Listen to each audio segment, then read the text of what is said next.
Everyone,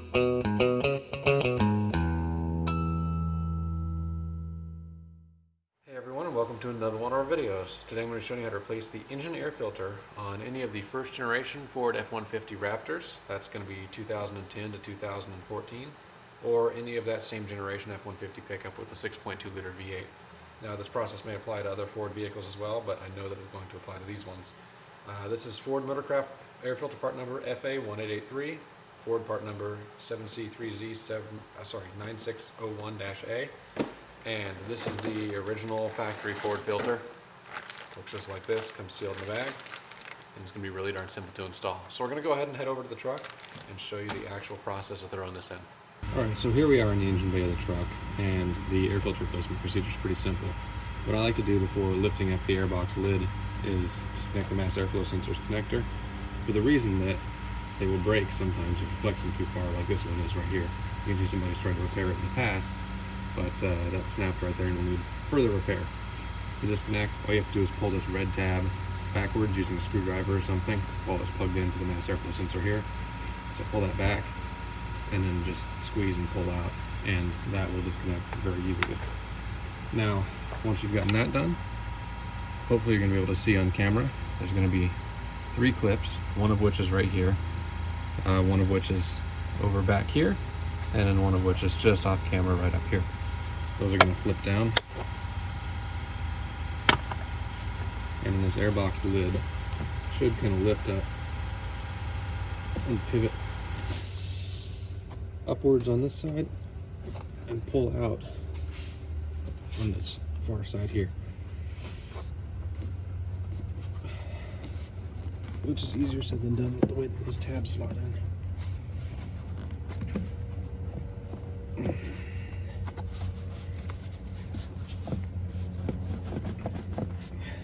And unfortunately I have the camera in my way from where I need to get optimal leverage, so I'm going to go ahead and move that. I may end up disconnecting the intake tube right here, and then we'll get the airbox lid moved off.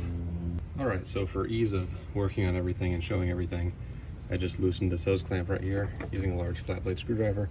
I believe it's also an 8mm socket that'll take if you want to loosen it with a ratchet and socket.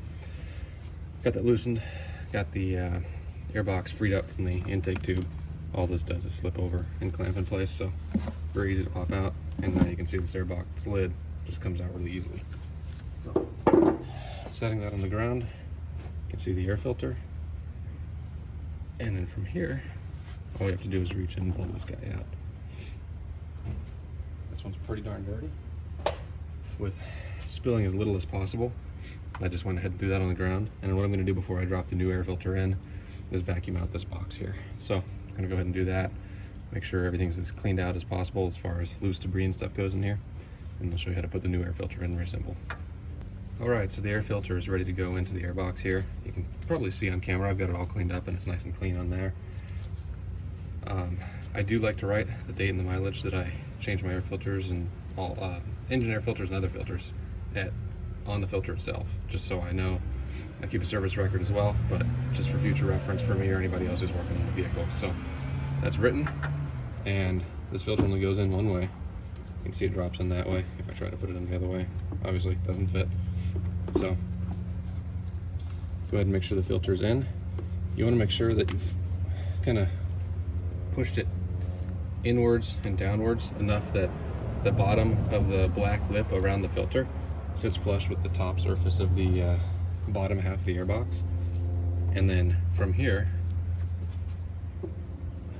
we will take our nice clean top airbox. I didn't have to clean this because it's after the filter, and we will slot this down into place,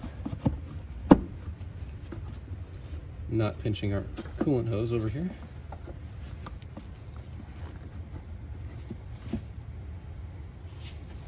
And we should be able to drop it down just like that. So from here, all we have to do is flip these clips up. I'll flip one of them up just to show you, and re-secure that into place. So I'll get the other ones flipped up and then show you the reattachment of this. So I went ahead and got this all plastic conditioned here before reinstalling fully, but we're now back to where we were whenever I just left off.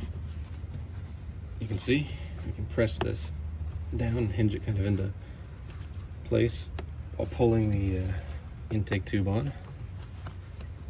It takes a little bit of force to get it on and over, and all you got to do is make sure that you get the two flanges flush. The flange on here just has to butt the flange on the intake tube, which is all nice and tight now. And all we have to do to finish the job, I'm going to tighten this down first.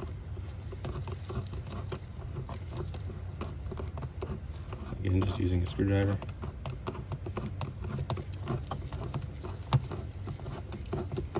You don't have to go super tight with this, and you don't have to loosen it as much as I did. Just good and snuggle, be just fine.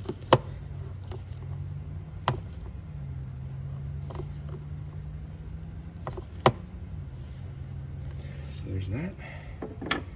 And then, like I said, we gotta clip these bottom clips into place. Clip number 1, clip number 2, and then the front clip number 3.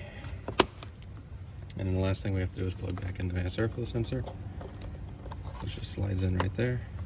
And that red tab on the bottom, we have to push towards the airbox intake tube right there.